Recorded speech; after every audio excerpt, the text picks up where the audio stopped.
All right. And we'll be back from that particular break, and it's time for us to continue making sure that we keep you up to speed with relevant information, more so to do with what is happening from the international scene and matters to do with the SMB across borders. Here, we take a look at international stories making headlines for you from the world of business. And I pretty much think it is time for us to, should we say, there's an MP who said, Andres.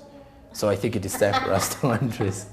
Very well, and we speak about what is making headlines in regards to other countries and other continents in a business perspective. We kick-started with Kenya, where South Korea government has given Kenya a grant of $6 million. That's around 685.86 million for that is in regards to Kenyan shillings, for construction of transport infrastructure, planning and security installations at the Konza City project. And also the fund will be dispersed in 3 equal annual installments for the $2 million, around 228.62 million Kenyan shillings starting in the current fiscal year. And that will be, among other things, for being used on construction, for smart parking facilities, digital signage and electric vehicle infrastructure, all these in created at the Technopolis. And now the assistance program partnership program will be implemented by Korea Trade Investment Promotion Agency and the Konza Technopolis Development Authority. Also, this follows the signage of the Memorandum of Understanding between South Korea and the government of Kenya through the Ministry of Economy and Finance, and also the Kenya's ICT Ministry, covering up the policy consultation, joint research, and also experts meeting in the 3-year period under the EIPP consultation based on Korea. The ICT infrastructure and urban development experience is also expected to significantly contribute by the formatting of smart city development strategy around there. Including on this one, the will result in formulation of strategies that is to meet konza, telephonies, and also unique conditions to support the growth into innovation hub for Kenya and the rest of Africa. Okay, and Kenya is still getting, and African countries still getting those particular funds, and this time around Kenya say not the victim here, but being one of the opportunities here. When you look at developing or coming up with attract opportunities with, let me say, a lot of developed countries, this puts you as, or sets your pace on how your services or on how your goods in regards to trade using the transportation infrastructure, because they're highlighting about the roads, they're highlighting about the konza facilitations. All this is going to create a lot of jobs and opportunities for Kenyan government. And also I do believe that collaboration between South Korea and Kenya's as governments is going to be up to standard. So congratulations again. If you have it, our brothers have got it. Okay. So we have to be happy for them. And now we from Kenya receiving that particular grant from South Korea. The other story still with Kenya is about the Kenya Railways Corporation, which is set to inherit few Chinese experts after the standard gauge railway takeover. The Kenya Railways Corporation has taken over more functions on the standard gauge railway from the Chinese operator ahead of the full transfer in May. Now, the Kenya Railways Corporation Managing Director Philip Maiga said the corporation would handle the loading and offloading of the standard gauge railway passenger and cargo trains as part of a deal to fully run operations on the Chinese-funded and built track by May. The Kenya Railways Corporation has been handling ticketing, security and fueling since March last year. The deal will see Kenyan workers currently stationed at Afristar absorbed by Kenya Railways Corporation once they resume full operations of the standard gauge railway operations, while non-critical Chinese workers will be phased out. The Kenya Railways Corporation in 2017 contracted Afristar, which is a subsidiary of China Road and Bridge Corporation, the CRBC, to manage SGR operations and maintenance. Under the contract, the operator had the right to manage the ticketing system and any other associated software and hardware functions of the SGR. The Kenyan government in 2020, however, reached a deal with Afristar to take over operations and maintenance by May 2022. This is after it emerged that payments to the operator were unsustainable. Because of operating the standard gauge railway has been a concern with data by the Transport Ministry, approving and showing that the taxpayers spend an average of 1 billion Kenyan shillings per month on the Mombasa-Nairobi Railway alone. Revenue collection by Afristar has in the past trailed expenditure, exposing taxpayers to a huge bill for sustaining operations. Apart from the operating fees, Kenya is obligated to honor repayment of 324 billion Kenyan shillings it borrowed for the project from the Exim Bank of China in May 2014 and started repaying that last year after the expiry of the 5-year grace period from the same bank of the Exim Bank of China.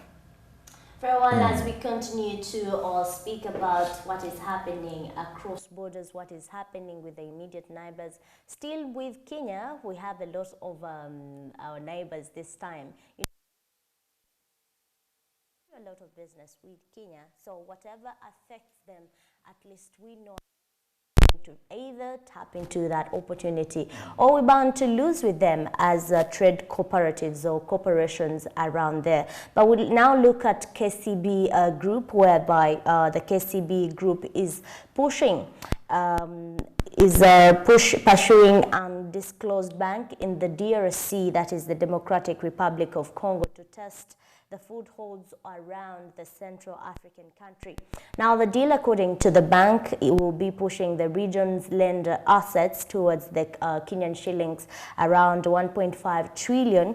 That's around 13.15 US dollars in regards to billion, marking in the next financial year. And the chief executive officer around there, that is Joshua Oigara, was highlighting the negotiations for potential buyouts are at an advanced stage, and the deal should be completed in the next quarter of the year. But KCB's assets amounts at around 1.13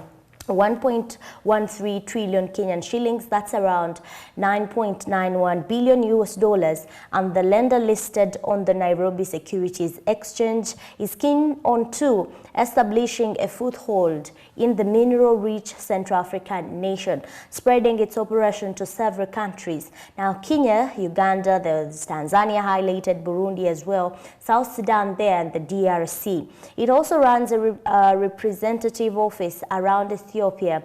The group net profit is around 74%. That is 34.2 billion Kenyan shillings, jumping from that was 19.6 billion Kenyan shillings for the year 2021. In the previous year, now bound by increased revenues from trading operations, that is over 50% reduction in the loan loss provision. And the regional subsidiaries' contribution to the earnings increased to 13.7% from 13.6% during that particular period under review. But Tanzania contributed around 6.33 million US dollars, South Sudan contributing 8.03 million US dollars, Uganda contributing 2.36 million US dollars, whereas Rwanda contributed around 9.56 million US dollars, and Burundi contributing 4.54 million US dollars. And in 2022, as we conclude on this particular one, KCB will continue exploring and pursuing attractive regional expansion opportunities to enhance their regional participation, accelerating growth and maintaining sustainable long-term performance, saying Oguera there. And the bank's director have recommended around a final dividend of around 0.01 Kenyan shillings per share, bringing a total of dividends for the 2021 to Kenyan shillings 3. That's around 0.2 US dollars after an interim dividend of around 1 Kenyan shilling was paid out in January. Now, when we're contributing or looking out for KCB, that is Kenya Central Bank, highlighting how the contributions have been from different countries, you will realize that KCB is also around the country. And from what I see here, Uganda is the least contributor with a 2.36 million US dollars, followed by that is Burundi contributing around 4.54 million US dollars. So the highest contributor for particular year 2021 was, according to the reports here, is South Sudan, contributing the highest at 8.03 million US dollars. Okay. So that means as a country, there are many reasons as to why maybe people could not be embracing KCB, or there are many reasons as to why we are not, we're still, our contributions to Kenyan bank or to the Kenyan shilling in regards to the bank directly is still low. But speaking about that, later on around the show, we'll also be looking at some of the reasons as to why maybe you can't, save, or you can continue saving. So some of the question or some of the answer here would be coming later on from this particular discussion coming up shortly. All right. And still with the FNB across borders, now we take a look at what is happening in Australia. As Australia sues Facebook over scam adverts impersonating celebrities, the scam ads that you see normally on different websites. And Australia has launched legal action against Facebook's parent company, Meta, alleging it allowed scam ads to target users with fake celebrity endorsements. The tech giant had engaged in false, misleading, or deceptive conduct by knowingly hosting the ads for bogus cryptocurrencies, according to one of the regulators. The US company could face financial and other penalties. Meta is yet to comment, but has previously said it is committed to keeping scammers off its platforms. The Australian Competition and Consumer Commission, the ACCC, says that the ads in question use Facebook's algorithms to target what would be suspects or susceptible users, and featured, according to the Australian celebrities, Australian authorities, it was featuring bogus quotes from Australian celebrities. And identities used without permission included former New South Wales Premier Mike Bide, prominent TV host David Koch, and millionaire entrepreneur Dick Smith, as the legal action filed in the Federal Court of Australia alleges that Meta did this knowingly and failed to prevent the scams even after objections were raised by various Australian celebrities. Last month, Australian billionaire Andrew Forrest launched a criminal case against Meta over fake ads that used his image. While Dr. Forrest accuses the tech giant of breaking anti-money laundering laws, the SECC's case is about alleged breaches of consumer law or a separate regulatory act. Meta, which also owns Instagram and WhatsApp, made $115 billion in global advertising revenue in 2021. So the Australians here are all about talking to, copyright, and also regarding matters to do with the fake ads, according to the celebrities in Australia. So not only fake ads on, posters, physical posters around here. At least I've seen, fake posters. They put you there. They may put Shiba there, and is not even going to turn up, or she may even not know that she's going to feature on that particular concert or whatsoever it is. And now we're seeing it crossing over to social media. Social media, I think through the webs, I think the websites, the cookies that you see on the website, so clearly, I think now the Australians feel they need to have money before their faces are put onto these these particular advertisements, because Facebook as I a buy the company idea. is making more money. If you just pop up around, you know, you're going to view something, there is a video you want to view on Facebook or that, but you know, some visuals on Facebook, and then before even you do that, they bring up an advert, you know, has to pop up, and some of them are very annoying. You've got to wait for the 3 seconds. Even on YouTube. I'm not interested in that, but at some point, like, it's a must. You've got to wait 3 seconds, stand by, no clicking, What I realize is no for the clicking, YouTube, skip. For the person who uploaded the video is earning money once these adverts are playing. So it is you who is actually streaming who will feel bad, but the other person is going to be making the money at the end of the day. But at some point, you know, the mechanics or dynamics of earning that money does not just come even when they're advertising with you. I happen to speak. Actually, Jawab has got a website. Our producer has got a website there on YouTube, for example. So when he puts content there, I saw adverts. I was like, you're earning a lot of money. You see the adverts you've got, and like, wow, there is no money. Money doesn't come just as you view, because how many of you even are going to view that particular advert? For most cases, Joram, will you wait for YouTube it's 5 seconds. Facebook, yes. it's around 3 seconds. Will you wait for 5 seconds? You're bound to press that skipping button, and he's going to lose. I mean, who is going to just wait for that? But as we conclude on that particular one, may say is when you put someone out there to be a face of something you are in control, something you own, that means they've got to own a share of what you own. So I stand with the Australian, you know, celebrities or whoever is going to be put out there, because I mean, if they're bound to just use them like that without paying, at least it's that's terrible. Very terrible. Because they already, some of them are already brands. They're out there, they're shining in public. Everyone knows them, and that's why you want even to sell that particular video, particular post you are wanting to share. So why not? And they sharing on that money you're making. But away from that, now let's look at how Russia continues the Russia-Ukraine continues to impact a lot of businesses around there. The Burger King franchise refuses to close 800 Russian restaurants, and now it is trying to suspend its operations in Russia.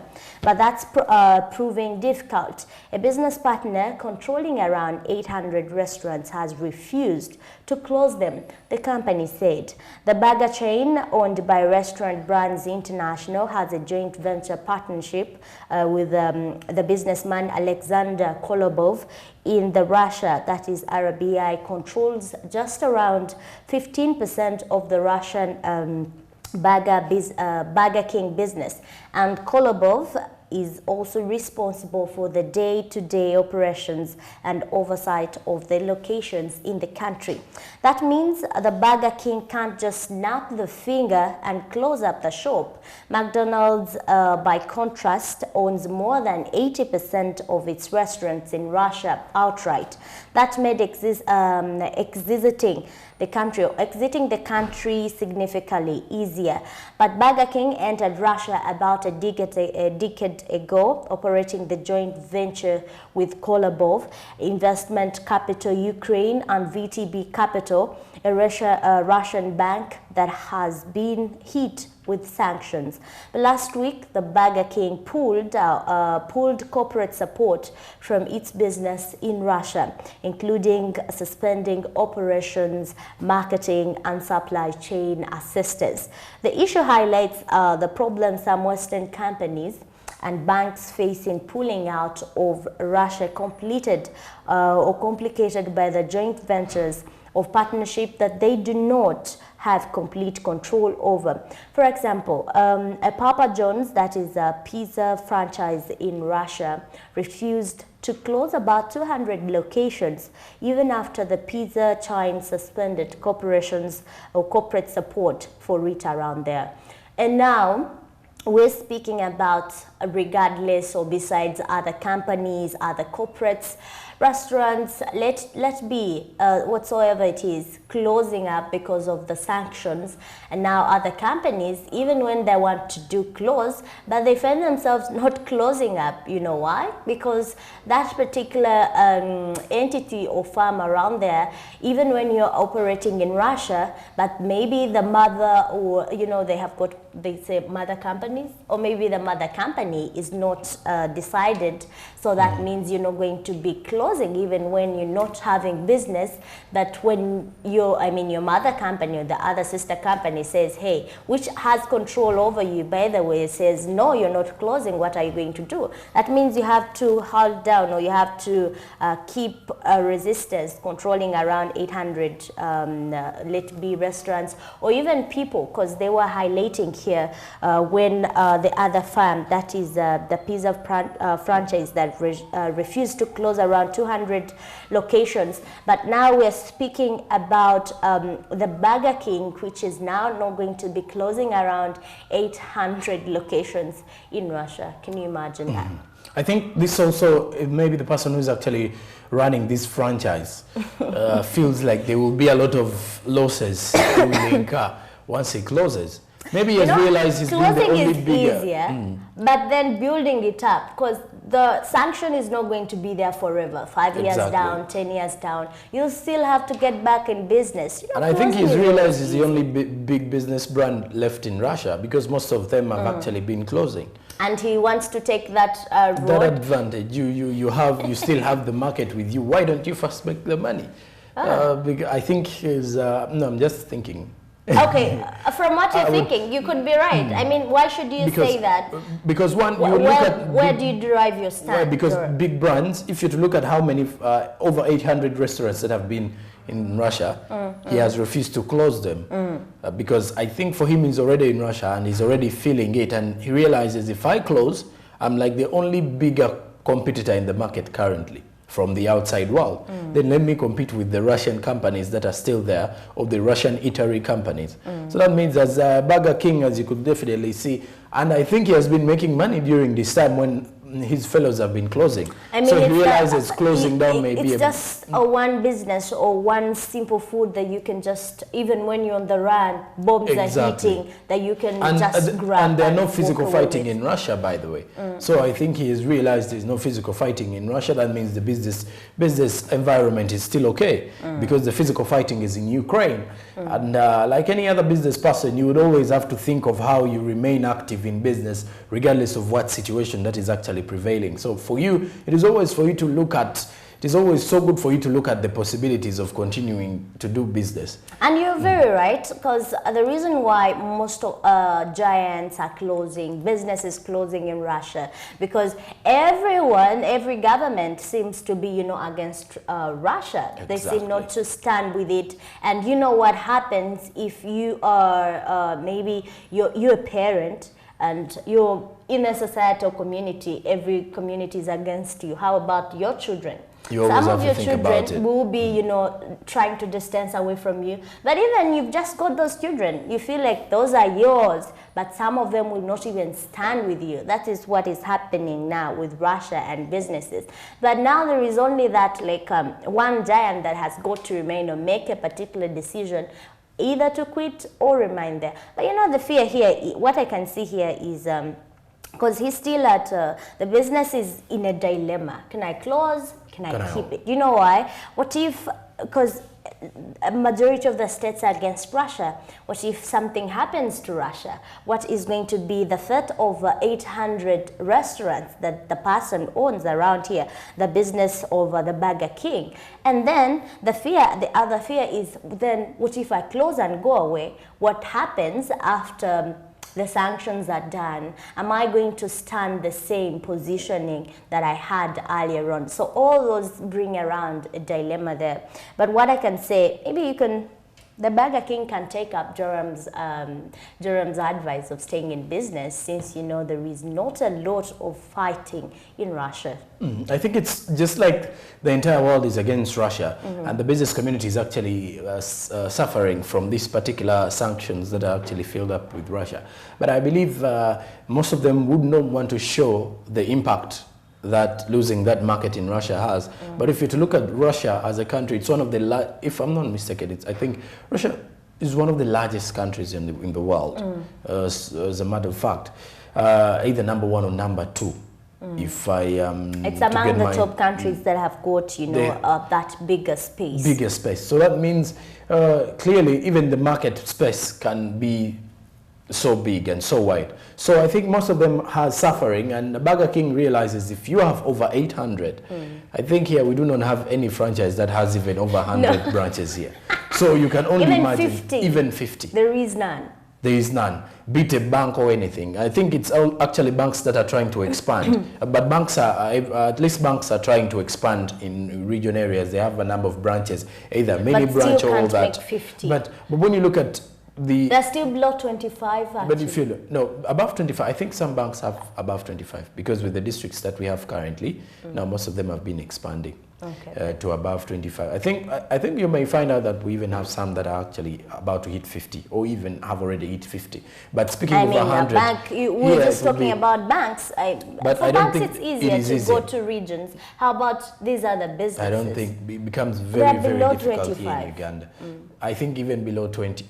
Because even 25 is a high number. But when you look at the fact that Burger King has rather 800 branches, you wouldn't want to lose business of over 800. That means every time they've been expanding is because there is market there.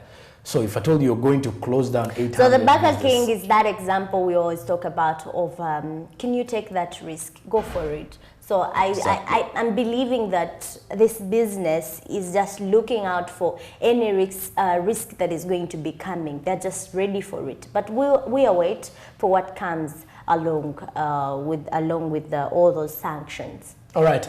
And with that, we do take a break, and we shall return with more SMB reports, but also the business tips and the business quotes. Keep it SMB.